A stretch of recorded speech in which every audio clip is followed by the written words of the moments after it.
Bonjour à tous, c'est Jean-Luc Haut sur sa chaîne YouTube. Aujourd'hui, nous allons parler des forces terrestres russes qui ont reçu de nouveaux drones logistiques terrestres sans pilote, les Dépêcha, pour soutenir les unités d'infanterie déployées en Ukraine.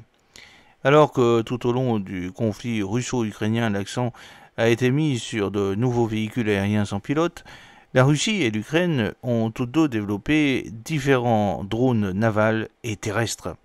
L'un de ces cas est le véhicule terrestre sans pilote UGV Dépêcha, développé et fabriqué par le consortium High Precision Complex.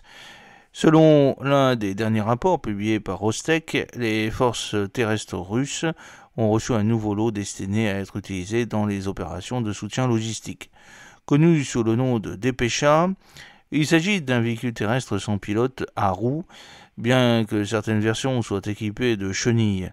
Sa fonction principale est de fournir un soutien logistique aux unités d'infanterie déployées dans les zones opérationnelles grâce à sa capacité à transporter des charges allant jusqu'à 200 kg.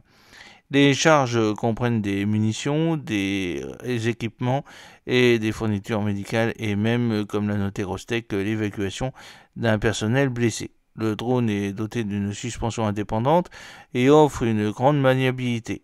La plateforme a une vitesse maximale de 30 km/h et peut parcourir de longues distances.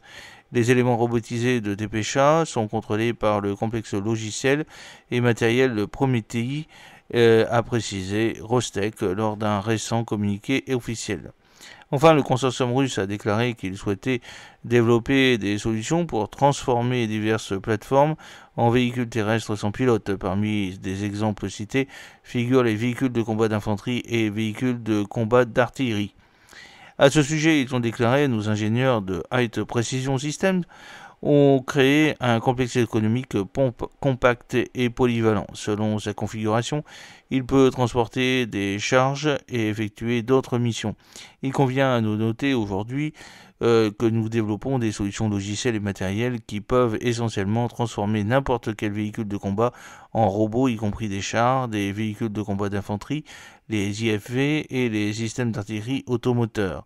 Cette approche nous permet d'utiliser la technologie dans des directions les plus dangereuses sans mettre en danger nos soldats, a déclaré Bekan Ozdet, qui est membre du bureau de l'Union des ingénieurs de Russie et directeur industriel du pôle armes, munitions et produits chimiques spéciaux de la société d'État Rostec.